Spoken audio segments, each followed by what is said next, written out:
So welcome again. This is Sven Hosford with the Journal of Lifestyle Medicine. We are interviewing today with Dr. Mark Buzzatto. He has given us an article on the difference between mercury-free and mercury-safe dentistry. And we're going to go in depth with a whole bunch about that. So welcome, Dr. Buzzatto. Thanks, Sven. Thanks for having me. I appreciate the opportunity to chat with you. It's been a while. Yeah. We were acquainted back in the day when I was doing the Point of Light magazine. You were one of our advertisers way back then, back in the aughts, as they say. Back in the day. Back in the day. So I really appreciate you joining our new effort. Our new issue of the magazine is out. It's got food on the cover. And right inside is your smiling picture and a nice, really informative article about the difference between mercury-free and mercury-safe dentistry. So let's get into that a little bit. As you say, any dentist can take mercury out of your mouth, but there's really only a few. Well, there's several ways you have to prepare to do it safely. You want to expand upon that a little bit? Well, that's exactly right. But forgive this surprise, Sven, but before we get into the topic du jour, I want to commend you for two things. One is your interview with Colin Campbell. Wow, what a man in the forefront of nutritional science. Whether you one agrees with the man or not, he put himself out there in a very significant way. So congratulations, because I know he does an interview with just anybody.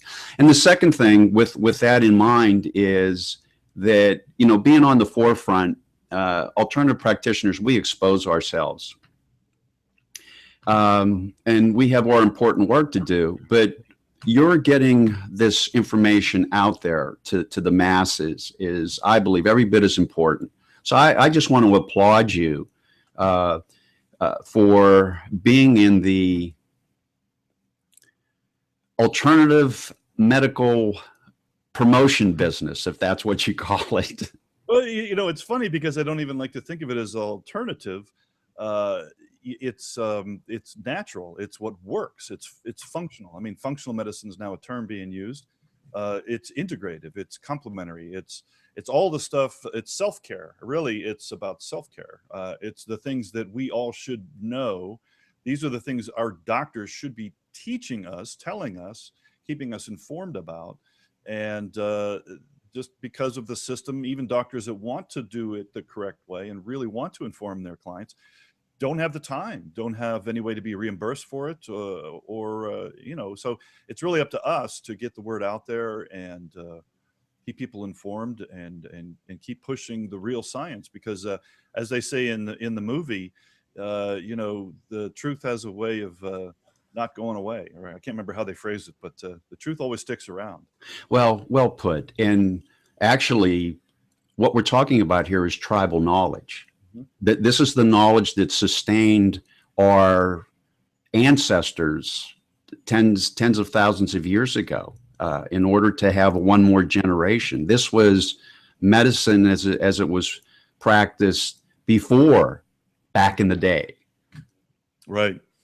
So yeah, so it's an interesting crossover now for what you're doing in the whole area of getting mercury out of your mouth, because I'll wind us back to the topic again here. You really do have, the nutritional support is the very first thing that's on the list of things to be safe about when you're taking mercury out. Well, yes, supporting a person's physiology.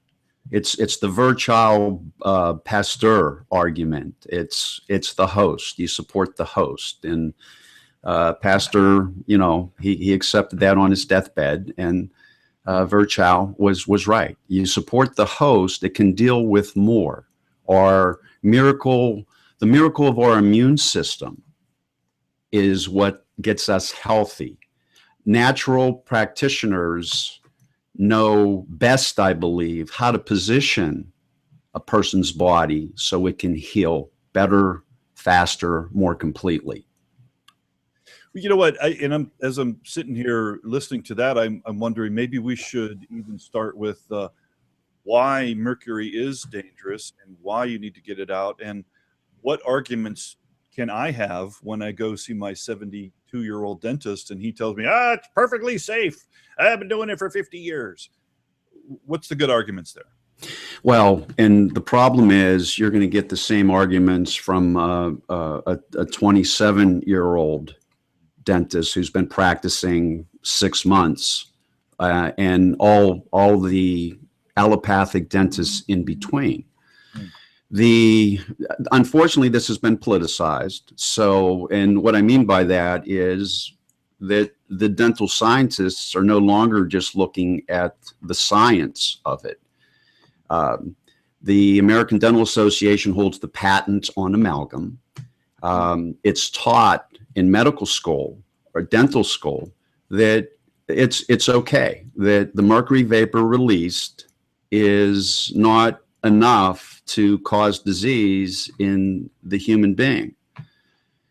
We are talking about a neurotoxin, and it's been known as a neurotoxin for centuries. Well, in the 1800s, it was the toxic waste of the time. It was the radiated, the most highly toxic thing that they had in their society in the 1800s. Well, yes. It was noteworthy back then because it was one of the few known toxic substances. Today, there's a plethora of toxins that we have to deal with. Well, I think you dropped a bombshell on me. I didn't even realize this. You say the ADA, the American Dentistry Association, the Dental Association, holds the patent on amalgam using mercury. Yes. They are the ones who, for as long as they've existed and as long as they've held the patent, presumably, been saying that it's perfectly safe. So I always assumed they didn't want to change their stand because they would have to backtrack 140 years of dental history or whatever it is. But now they hold the patent. They're directly liable if there's any links made in a court between mercury and diseases. Has there been any court battles that you know of? Actually, they're not liable. They've positioned themselves, and the American Dental Association is a trade union. Right. It's not a government agency. That's right. And they've made it clear, and they did this, I believe, back in the early 1990s, that the dentist was left to his or her own devices in recommending any material. Now, this came out when the American Dental Association had to concede that all of the mercury was not bound by the amalgam. The amalgam's a mixture. There's no chemical binding of the elements. There's 50% liquid mercury, elemental mercury, combined with silver, zinc, copper, tin, and it's mixed together. And it's dispensed as a putty, and it will fill voids. So when the genesis of this was that this material to use, it was cheap. Frenchmen in let's say it was the mid 1800s, and the dental association that was established in the United States at that time said, we're not using this material because it has a neurotoxin in it. But what happened with the member dentists was that they wanted to use the cheap stuff because that's what the consumer wanted, and the consumer didn't understand. So there was this disregard for the science. And when the majority of the dentists decided to use amalgam, they formed their own dental association, the American Dental Association that exists today. So that's how it came about, was so that dentists could use this mercury filling. Yes, but the story has a layer of irony to it, and that is that the established dental association back in the mid 1800s, when they saw that mercury was going to overtake them, they referred to the users of mercury as quacks. And the term quack is derived from the German word for elemental mercury, quarksilber. What? Quicksilver, quack. And that's been turned around 150 years later, and it's just one of those paradoxes that of life. When you get old enough, it's okay. Here comes another one of those. And here I thought the whole thing about quacks was something to do about ducks. I really Yes. where the term came from. Oh man, because you're out squawking. Never mind. Let's go on to something else. That just blows my mind. All that stuff. So Sven, I was telling you back in around 1993, 1994, the American Dental Association had to concede that the mercury was not chemically bound, that mercury vapor escaped. Now, I remember you showing us the slide when the first time I saw your presentation on this, and you had a picture, a microscopic picture of a 25-year-old filling, and it still was leaching mercury. You could see drops of mercury on the side. Do I remember that correctly? Yes, and the video science that proved that the vapor existed was done in 93 or 94, and the American Dental Association changed their ethics law to prevent anyone from speaking about the release of the vapor, and prevented any dentist from suggesting to a patient that their mercury or their filling should be removed because it has a neurotoxin in it. So they wanted dentists not to talk about that. Yes. Yeah. So what we do is I can't tell. Now, today I'm exercising my First Amendment right of free speech. Right. Yeah, we're here on a broadcast. You don't have a patient in front of you. And that was tested in court.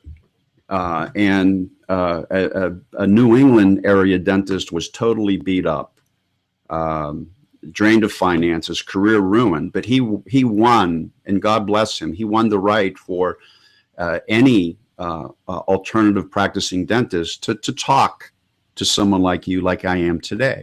No. Well, it's a shame that you're even considered alternative. I mean, you're, by the terms of what's happening in the rest of medicine, you're a functional dentist. You're talking about the functionality of food as medicine and the whole understanding of the toxic load that we're under and providing ways to lessen that burden. So I kind of bristle at the idea that you're alternative. I think you should be the mainstream. Should be, yes. Another one of those paradoxes. Yeah, yeah. They call you the quack, and you're the one get the quark silver out of people's mouth. Most human biochemists and most human physiologists would agree that there is no biological reason for mercury in the body. Yeah. There's no benefit. It conversely expresses itself in a lot of dastardly ways in the body. It affects the central nervous system. It affects the alimentary canal. It affects organs and organ systems. And it interferes with enzyme symptoms. And it does this, and the World Health Organization, I think back in 1991, voiced that a person's primary exposure to mercury vapor was from dental work. not from fish. Not from fishing. Well, here in Western Pennsylvania, we've got a lot of coal-fired plants that are putting mercury into the air upwind of us. So Yes. we have one of the highest concentrations of mercury in our breathing air as well. Yes. So I'm sorry, how would some of those symptoms, when you talk about neurological and all those sorts of things, is particularly the alimentary canal, what would that manifest as? What symptoms would I experience that would make me think I might be having too much mercury in my system? Wish that it worked that way, Sven. Wow. The symptoms are legion. They're all over the board, and they affect every one of us differently, and it's subtly, because this is a low dose, long-term exposure, and it depends on the quality of a person's immune system. I wish that upon exposure to mercury, everyone's right earlobe would turn purple. It'd be a no-brainer. But it's the antithesis of that. So someone could have diarrhea, and they've done everything, and no one can figure out why. Well, it could be the mercury. The mercury interferes with the microbiota of the alimentary canal, and so it could have that consequence. Wow. Wow. Okay, so wow, that's really depressing now. Because, well, I can see why that's also the difficulty in tying this legally, mercury, to any diseases, because it's because of its, like you say, it could be any kind of thing. And until, I would think, the only way you can determine if mercury is the cause is when you take it out. Do those symptoms go away? Is that what happens when you remove the fillings from people's heads? No. Removing the fillings could make it worse if the patient isn't protected. Yeah, yeah. Okay, because they're going to get an acute exposure to mercury vapor, and some would get an exposure in excess of what OSHA and the EPA deems as safe. The in that presentation all those years ago that you referred to, I was citing, and anyone can see this video either at my website, NutriDentist.com, or on YouTube. It's called the smoking teeth video. And it shows, with special backlighting, the release of the mercury vapor on a 25-year-old amalgam on an extracted tooth. And the doctor presenter, he rubs an eraser to simulate a tooth cleaning, and more mercury vapor wafts off. And he scrapes a knife against it to stimulate the drill.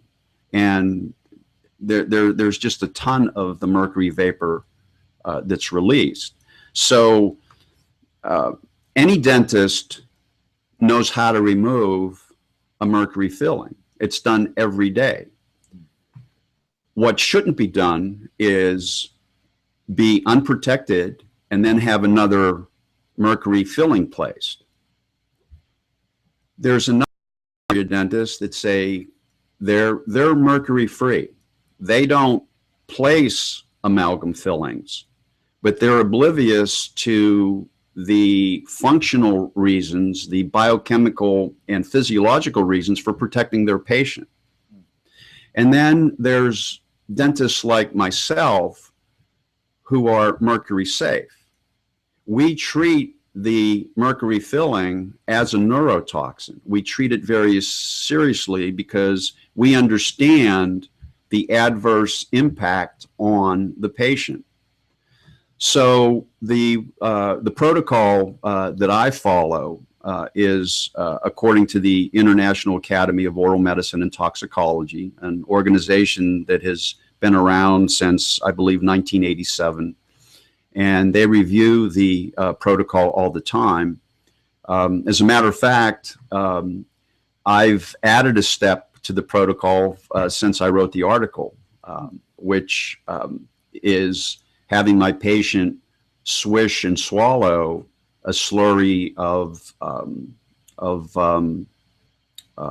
food grade carbon powder. This coats the tongue, all the tissues in the mouth, and when they swallow it, it protects the alimentary canal. Wow. So, but Sven, how this works is the vapor, you can't see it, you can't smell it, so it's like carbon monoxide, only it's going to kill you differently from carbon monoxide. It's going to take decades for that to happen, and you're going to function. Your ability to function is going to diminish, and you're not going to understand why. But 80% of the vapor is absorbed in the lungs. The rest is it's either ingested with a swallow, or it's absorbed through the oral mucosa, the gums and the tongue and the tissue. The immune system, the colon, kidney, liver, and sweat glands are doing everything they can to void what winds up in the blood. Goes to the lungs, gets into the blood, and over a 24-hour period, the body's trying to void it. Well, if the influx of the vapor exceeds the physiological capacity of the immune system to void it, then you get what's called a bioaccumulation, a buildup. And mercury, it's so widely used in industry because it combines with everything, primarily sulfur. And there's sulfur used as part of the enzymatic processes, but it will bind with anything. So it will go deep into cells. Now, you ask me, will someone get better once their amalgams are removed? Even when they're safely removed, what has been accomplished is that person's primary exposure to the neurotoxin has been eliminated. They need to be detoxed, right, in order for them to experience the health benefit. Now, some people, some with the most severe symptoms, just by the fact that they're no longer exposed, these people have reported some miraculous things. Now, I've never experienced that with one of my patients, so I can't speak directly about that, but I'm not surprised by those anecdotal reports. Yeah. Those are clearly observations. You can't make a scientific basis on it, but those are observations that happened. But most people with some form of detoxification, which I believe should be supervised by someone who does detox, right? They could notice anywhere from 9 months to a year, and some even longer. It depends on how much bioaccumulation they have. Okay, well, that makes a whole lot of sense. So this really brings me to a point where I need to heap some praise onto you. First of all, how much nutrition science is taught in dental school? We hear about how little is taught in medical school. How little is taught in dental school? Well, very little. I mean, you're challenging me to think back that far. My point is, you learned all of this on your own. You took the time to study the science and look at nutrition, and you understand the toxic load theory. You understand food as medicine.